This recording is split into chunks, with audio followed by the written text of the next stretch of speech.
جنگ میں ان کے لیے کرائے کے قاتل کا کردار ادا کر رہے ہیں۔ 1953 سے لے کر 1974 تک پاکستان میں تاجدار ختم نبوت کے پروانوں کی جو تحریک چلی اور اس دوران تحفظ ناموس رسالت مآب صلی اللہ علیہ وسلم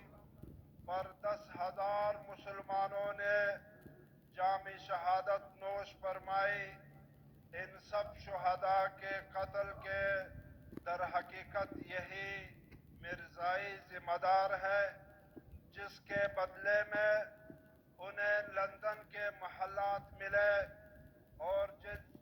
جن محلات میں وہ ابھی تک اسلام کے خلاف ہرزہ سرائی کرتے ہیں۔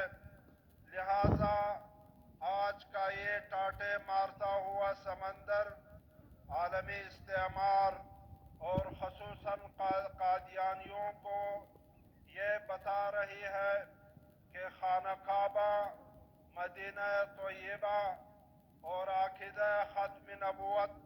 کی حفاظت کے لیے نہ صرف پاکستان